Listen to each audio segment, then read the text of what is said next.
సభలో ఉన్నాము. మనతో పాటు మినిస్టర్ సుభాష్ ఉన్నారు. ఆయనతో మాట్లాడి మరిన్ని విషయాలు తెలుసుకుందాం. హలో సార్, మొదటిసారి ఎమ్మెల్యే, మొదటిసారి ఎంపీ, మహానాడు సభ ఎలా అనిపిస్తుంది? చాలా థ్రిల్లింగ్గా ఉంది. ఎందుకంటే 43 సంవత్సరాల చరిత్ర గల పార్టీ.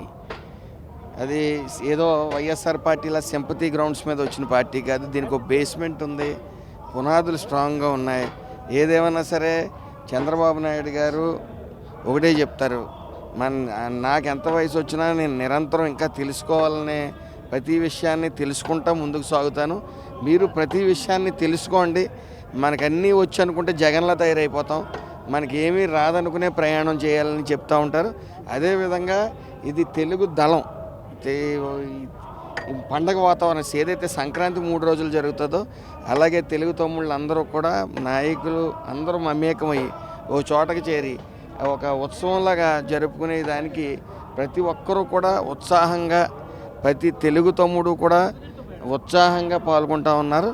ఏదేమన్నప్పటికీ ప్రజలు ఒక్కసారి ఛాన్స్ ఇమ్మని జగన్ బతిమాలతే వేసి ఎంత తప్పు చేశారో గుర్తించి వెంటనే అతనికి తగు రీతిలో 11 సీట్లు ఇచ్చి 11 సీట్లకు పరిమితం చేసి ఇక్కడ 94 స్ట్రైక్ రేట్తో మరి తెలుగుదేశాన్ని గెలిపించిన తర్వాత కేడర్ అంతా ఉత్సాహంతో ఉన్నారు. ఇదే ఎన్డీఏ కూటమి అందరూ కలిసిమెలిసి ఏ విషయం ఉన్నా సరే సరైన కోఆర్డినేషన్తో వెళ్తూ ఉంది. ఇదే ఎన్డీఏ కూటమి చిరకాలం ఎట్టి పరిస్థితుల్లో ఈ ఆంధ్ర రాష్ట్రంలో తిష్ట వేస్తారు. మహానాడు సభలో తెలుగుదేశం పార్టీ ఎలాంటి నిర్ణయాలు తీసుకోబోతుంది? ముఖ్యంగా కార్యకర్తలకి గత ప్రభుత్వంలో ఎన్ని ఇబ్బందులు పడ్డారో చూసాం. తోట చంద్రయ్య ఆయన్ని మరి పీకు కోసి చంపేయడం, జై వైఎస్ఆర్ అని చెప్పి అనటంతో, జై జగన్ అనమంటంతో ఆయన అనకుండా జై చంద్రబాబు అంటంతో, జై తెలుగుదేశం అంటంతో ఆయన పీకు కోసి చంపేయడం కానీ, వాళ్ళందరినీ నివాళులు అర్పించడంతో పాటు తోట చంద్రయ్య కొడుకు కూడా ఉద్యోగం, పర్మనెంట్ ఉద్యోగం అనేది కేటాయించడం, అలాగే ఈ పార్టీ ఉన్నతి కోసం ఈ పార్టీ ఏదైతే నిర్ణయాలు తీసుకుని ప్రజల మధ్య ప్రజలతో మమేకమయ్యి చిరస్థాయిగా ఈ పార్టీ కొనసాగడానికి ఏ అయితే నిర్ణయాలు తీసుకోవాలో అన్నీ ఒక 1 by 1 అన్నీ తీసుకుంటూ అదే లోకేష్ గారు కూడా 6 సూత్రాలు కూడా చెప్పడం జరిగింది. ఏదేమన్నప్పటికీ ఈ పార్టీ ప్రజల్లోంచి పుట్టుకుని వచ్చిన పార్టీ సింపతి గ్రౌండ్స్ మీద వచ్చింది కాదు. దీని బేస్మెంట్ స్ట్రాంగ్గా ఉంటుంది. ప్రతి కార్యకర్త ఏదైతే చంద్రబాబు నాయుడు గారు ఉన్నారో ఆయన చాలా కట్టుదిట్టంగా, చాలా ప్రిన్సిపల్స్ ఉన్న వ్యక్తి. ప్రతి కార్యకర్త అంతే క్రమశిక్షణతో మసులుకుంటూ ఉంటారు. ఈసారి లోకేష్ మార్క్ ఎక్కువ కనిపిస్తుంది. నాయకుడిగా మీకు ఎలా అనిపిస్తుంది? లోకేష్ గారు వచ్చిన తర్వాత పార్టీకి ఒక ఊపు వచ్చింది. ఆయన చేసిన యువగళం కానీ, అలాగే ముఖ్యంగా ఈ సభ్యత్వాల నమోదు ఆయన ఓవర్టేక్ చేసుకున్న తర్వాత సభ్యత్వాలు 1 కోటి దాటడం. అదేవిధంగా మొన్న అమరావతి ఏదైతే మోడీ గారు వచ్చారో, మోడీ గారు వచ్చినప్పుడు కూడా ఉత్సాహంగా కేడర్ని ఇన్వాల్వ్ చేయాలని నిర్ణయం తీసుకున్న తర్వాత లక్షల మంది రావటం.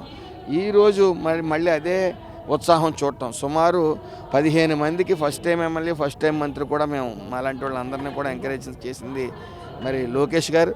ఆ లోకేష్ గారి టీంలాగే బతుకుతాం, లోకేష్ గారు వెంటే ఉంటాం, ఎప్పుడు ప్రజల్లోనే ఉంటాం. లిక్కర్ స్కామ్లో మాజీ ముఖ్యమంత్రి వైఎస్ జగన్మోహన్ రెడ్డిని అరెస్ట్ చేశారని ప్రచారం జరుగుతుంది. దాన్ని దమ్ముంటే సవాల్ ఇస్తున్నారు. దమ్ముంటే నన్ను అరెస్ట్ చేయండి, నేను విజయవాడలోనే ఉంటానని మీరేమంటారు? ఆయన చెయ్యని ఏదైతే వైఎస్ఆర్ పార్టీ ఉందో దాని మెయిన్ ఎజెండా లాక్కో, సంపాదించు, లేకపోతే అక్రమ బెదిరించు అనే నినాదంతోనే వెళ్ళాయి.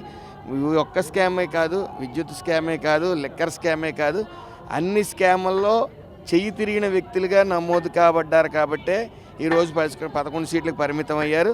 ఆయన సవాల్ చేయక్కర్లేదు, అన్నీ నిరూపణ అవుతాయి. ఎట్టి పరిస్థితుల్లో చంద్రబాబు నాయుడు గారు ఒక మాట చెప్పారు, కక్ష సాధింపు చర్యలకు వెళ్ళొద్దు, అవినీతి చేసిన వాళ్ళని వదలవద్దని. ఈ వైఎస్ఆర్ పార్టీ ముఖ్య ఎజెండా దోచుకో అనే నినాదంతో 5 సంవత్సరాలు వాళ్ళు పనిచేశారు కాబట్టి 11 సీట్లకు పరిమితం అయ్యారు. చివరిగా మహానాడు సభకు వచ్చే కార్యకర్తలకు ఏం మెసేజ్ ఇవ్వబోతున్నారు?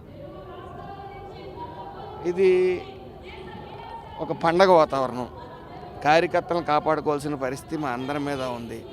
కార్యకర్తలు ఈరోజు కష్టం మీదే మీ అందరం విజయాన్ని సాధించాం. గత 5 ఏళ్ల రాక్షస పాలనలో చాలా బాధలు అనుభవించారు. అదేవిధంగా ఊచకోతకు గురయ్యారు. కాబట్టి వాళ్ళందరినీ కాపాడుకోవాల్సిన బాధ్యత నాయకులుగా, మంత్రిగా, ఎమ్మెల్యేలుగా మా అందరి మీద ఉంది. కాబట్టి వాళ్ళని మా గుండెలో పెట్టుకుని చూసుకుంటామనే నినాదంతోనే మేము ముందుకు వెళ్తాం. కెమెరామెన్ శ్రీనుతో అథా మొహమ్మద్, కడప. ఇండియా పాకిస్తాన్ ఉద్రిక్తతలపై లేటెస్ట్ అప్డేట్స్ కోసం డౌన్లోడ్ చేసుకోండి RTV లైవ్ యాప్.